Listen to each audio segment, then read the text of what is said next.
I've been debating with myself whether I even want to make this video and post it online to be the subject of ridicule, possibly. But I had something happen this past weekend that I just can't overlook. So I guess I will.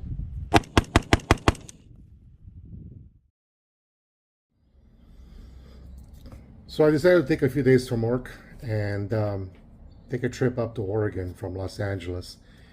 This was on September 28th, 29th, 30th, and I wanted to take about a week to go up to Oregon and back, and driving all the way up there. And I wanted to take Highway 395 up through Bishop, Mammoth Lakes area, going up north towards Reno, Carson City, Klamath Falls, ending up in Mount Hood, in Mount Hood, Oregon, where I wanted to do some fly fishing up there, and then come back. I got as far as Bishop, White Mountains area by Bristlecone Pines, spending a night out there, and then coming back. I had something happen in the White Mountains up by Bristlecone Pines where I spent the night, and that is the subject of this video and the reason I came back. Having said that, this will probably be the last time that I ever go alone, spending the night out somewhere alone in the forest. And maybe you'll understand, maybe you won't, but here's the story. Going north on Highway 395, I got to Big Pine, the town of Big Pine. Just past Big Pine is the turnoff to go to Bristlecone Pines in the White Mountains. There's some campsites out there. There's some good areas for dispersed camping. And I wanted to do one of those where I wanted to just go out on a forestry road and find a campsite and just kind of be by myself. I drove 13 miles up from Big Pine to the turnoff towards Bristlecone Pines.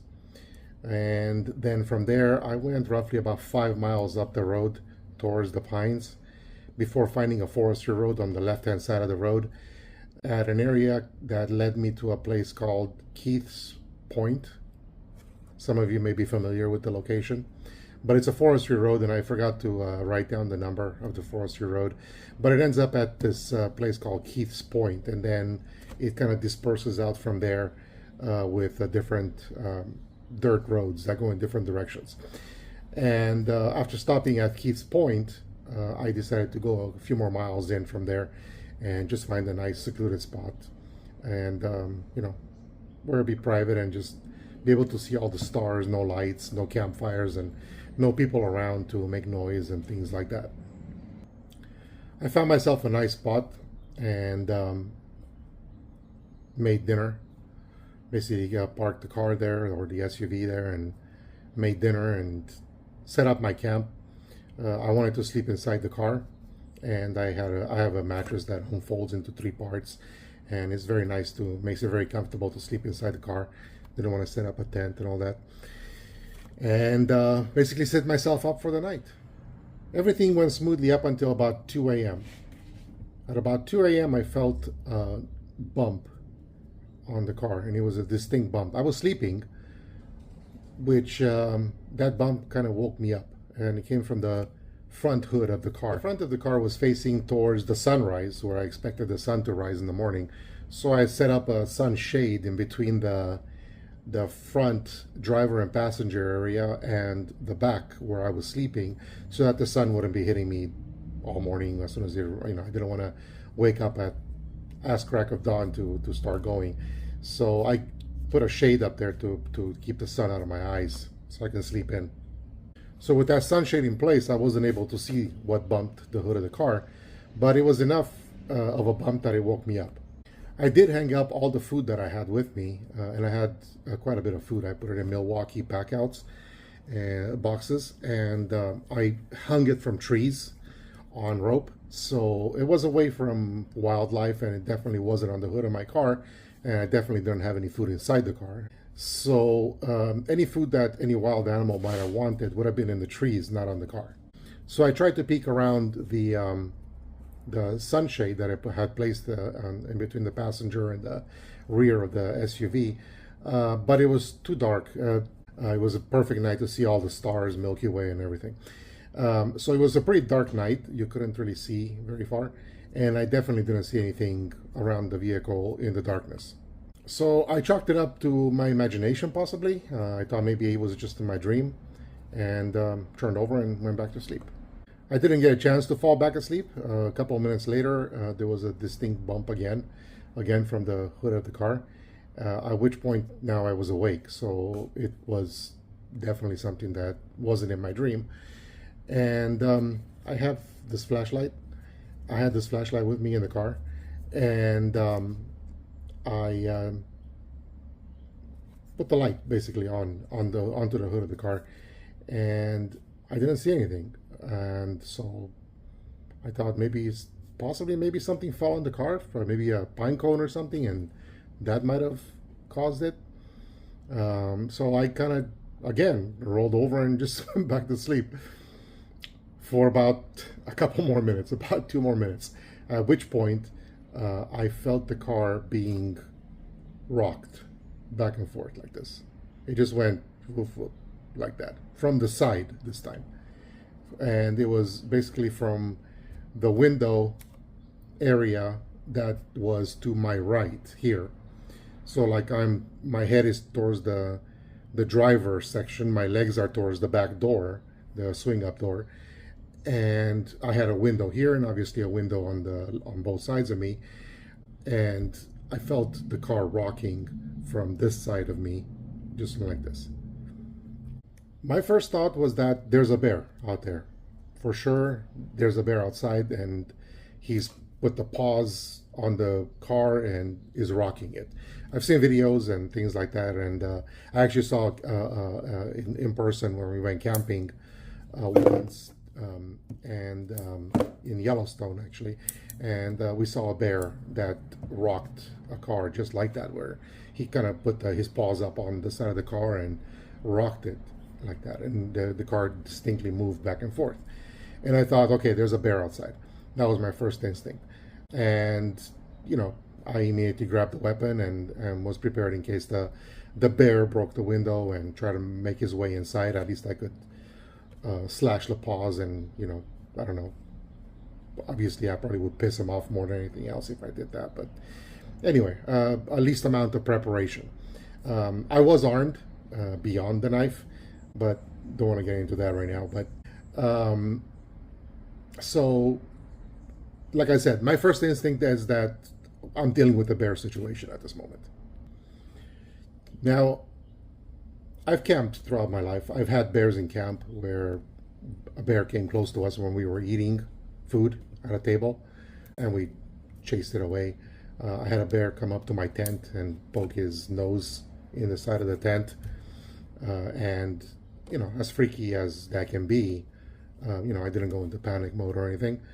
Like I said, I've had bears in camp before, is what I'm trying to say. So it didn't exactly freak me out to have a bear outside. Obviously, it's not a safe situation to have a bear in camp, but I was inside of a vehicle, so I wasn't exactly terrified of having a bear in the camp, even if I was by myself. And like I said, if push came to shove, I had a means of neutralizing the bear if I needed to, but that wasn't something that I was looking forward to. However, I didn't really get that opportunity, so here we go. So as I said at the beginning of this video, I'm hesitant to put this out into the world because this subject matter tends to be ridiculed, not necessarily as much as it used to be with all the YouTube videos out there and all the testimonies, but it still does tend to have a certain amount of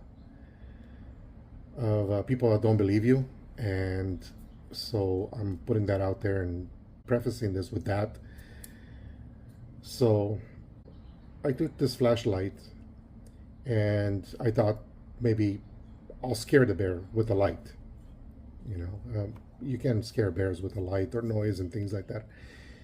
So I put this light on full beam and turned it on, basically, shining it out the window, directly out the window like this, and basically with the intention of blinding the animal, whatever was out there, putting it into his face and just scaring it away, hopefully, without any further incident.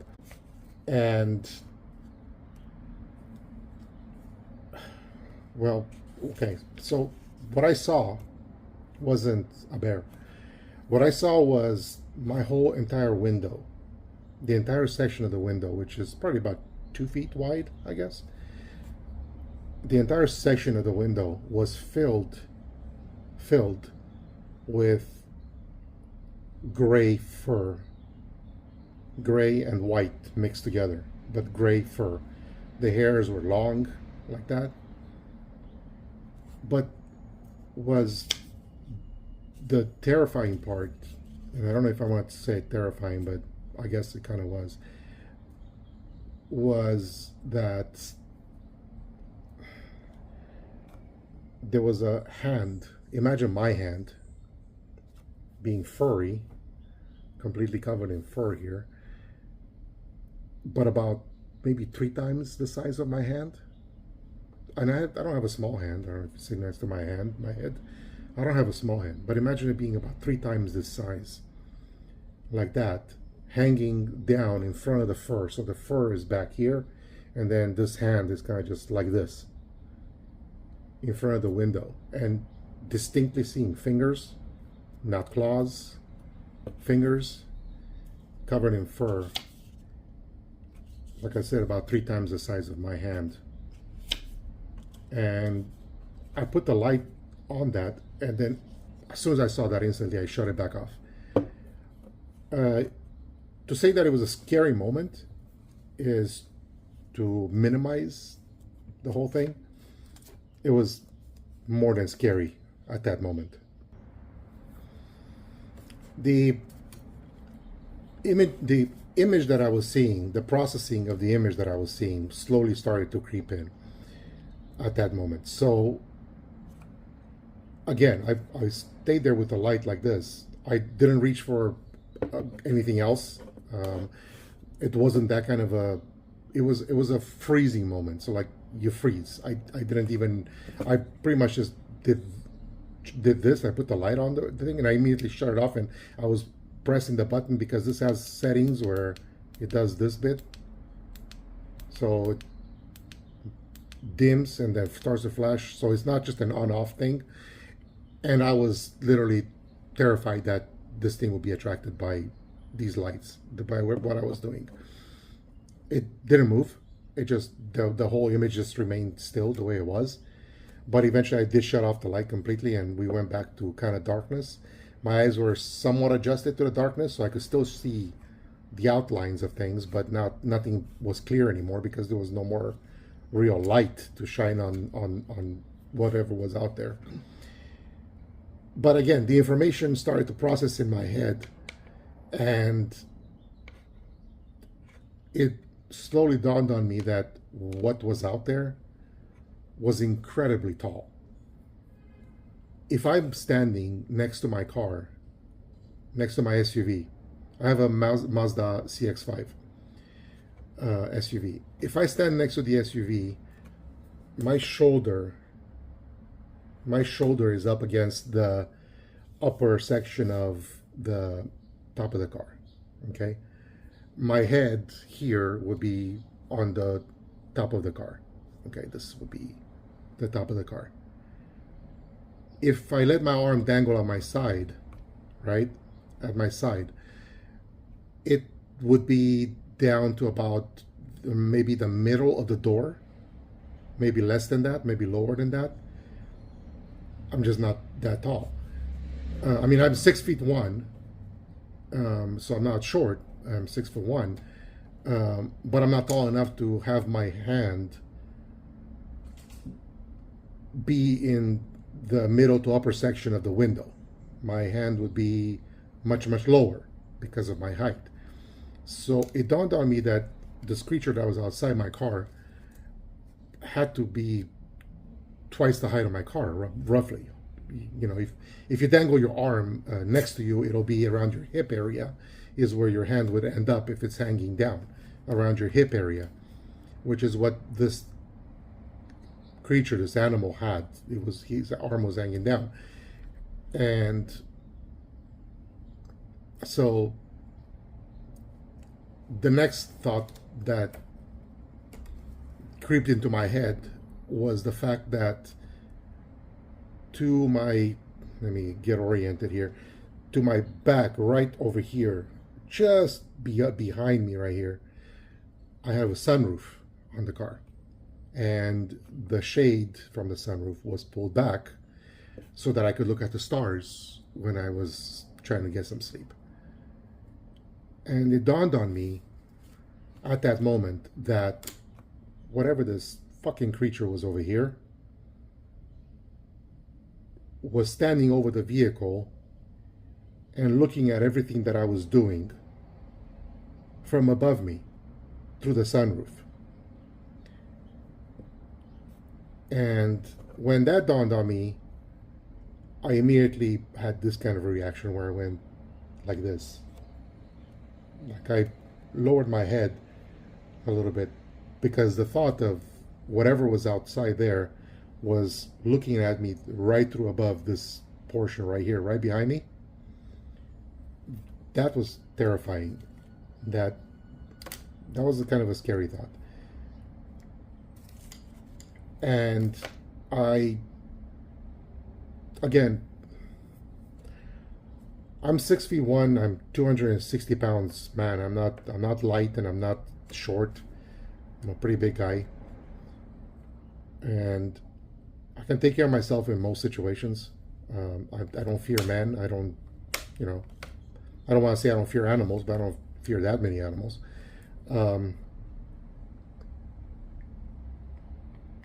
So I don't scare easily, in other words. And this particular moment in time, I can easily say was probably the scariest, most terrifying moment of my adult life, I want to say. Mostly because I was alone. I was far away from civilization. Like I said, I had driven 13 miles up from Big Pine and another about 5 miles in from there to the turnoff of the road, and then another maybe 3-4 miles maybe in from the main road into this dirt road into the wilderness, past Keith's Point. So I wasn't anywhere near like civilized man. I wasn't anywhere near help. There were no people around. There was nothing, just me and this creature. And this creature that could absolutely get into that car if he wanted to. Absolutely. He could have easily smashed that window in and smashed the top of the car in or whatever, the sunroof in, probably taking me by the top of the head and just yanked me out of there. It was literally that enormous, that big of a creature. And that thought was incredibly terrifying. I keep using that word, but that's pretty much what it was. It was in the pit of your stomach. You feel that where you think that at any moment glass is going to smash and crash in upon you and you're going to die, possibly. So that's what happened. And I didn't turn on the light anymore.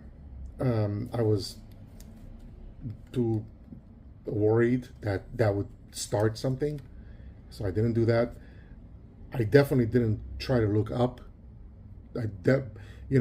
Thoughts went through your head to creep your eyes up and look up to see what's up there. I definitely didn't do that.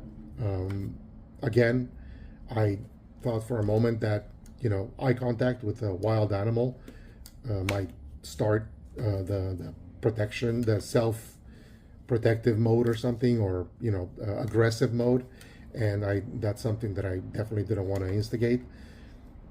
So I didn't do that. I basically just did one of these, like I try to make myself as small as I could inside my own car, and I just lowered myself and did this kind of a thing. I don't know if you can imagine that. And that was pretty much it. There was nothing aggressive happened. The glass didn't smash. The car didn't get damaged anymore. But I did see that this thing moved away. It kind of just drifted away slowly. Eventually, I don't know how long it. I don't know how long he looked at me. I have no idea how. I don't even know if he did look at me. I'm just. That's just what I'm imagining that happened because of the positioning of the creature outside the car.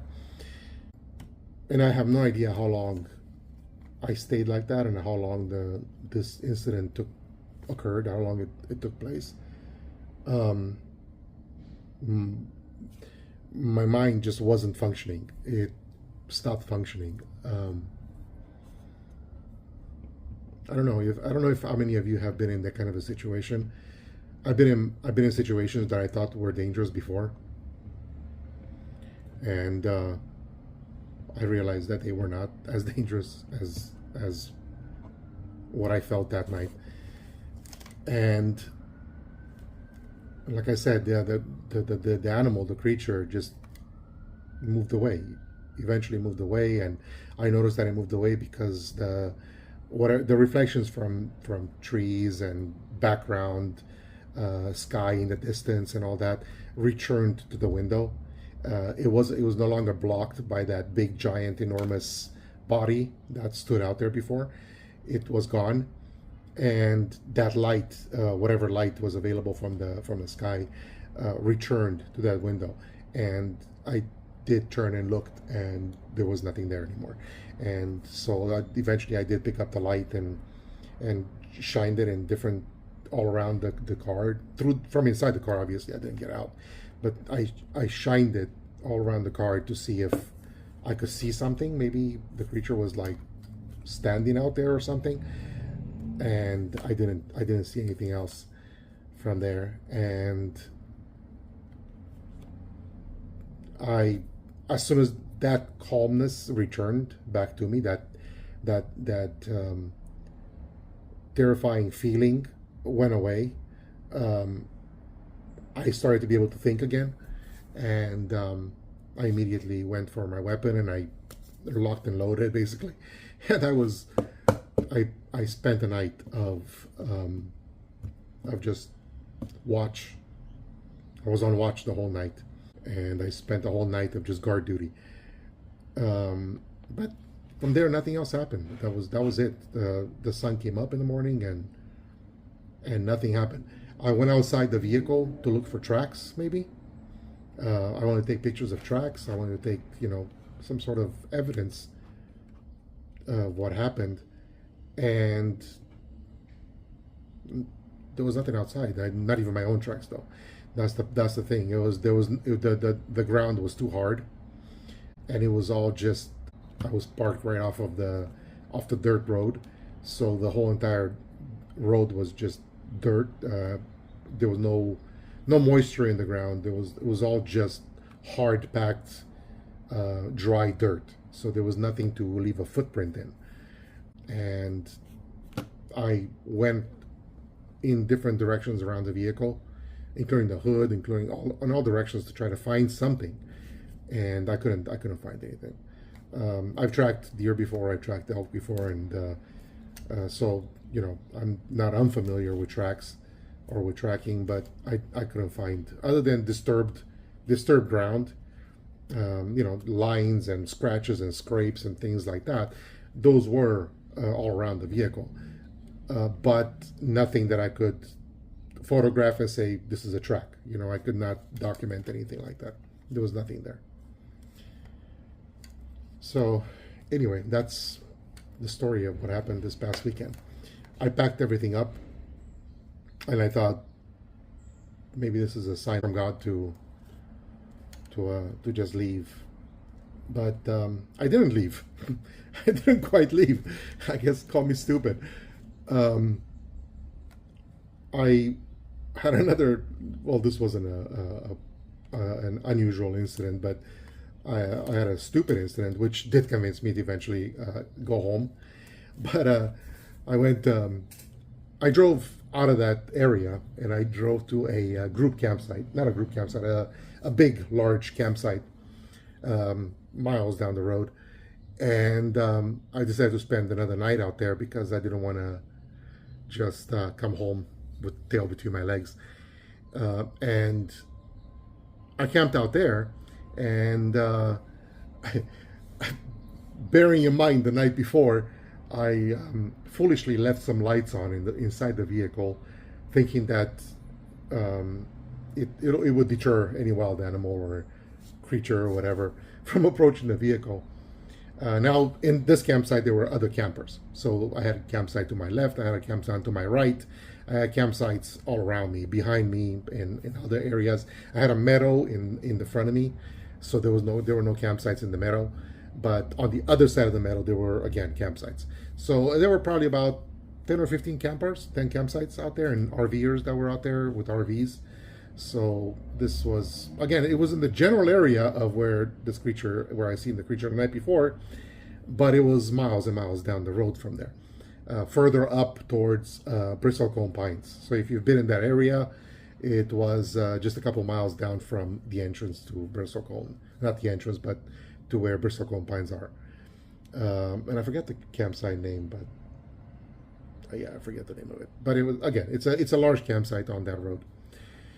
And nothing happened with animals or creatures or anything in that campsite. But again, I left some lights on, and unfortunately, they drained my battery. So in the morning, I woke up to a dead battery, and I saw it as a sign from God, I guess, to just go home. You know, this is not your trip. I thought this is God telling you this is not a road trip for you. You need to go home, and you need to stop doing this shit.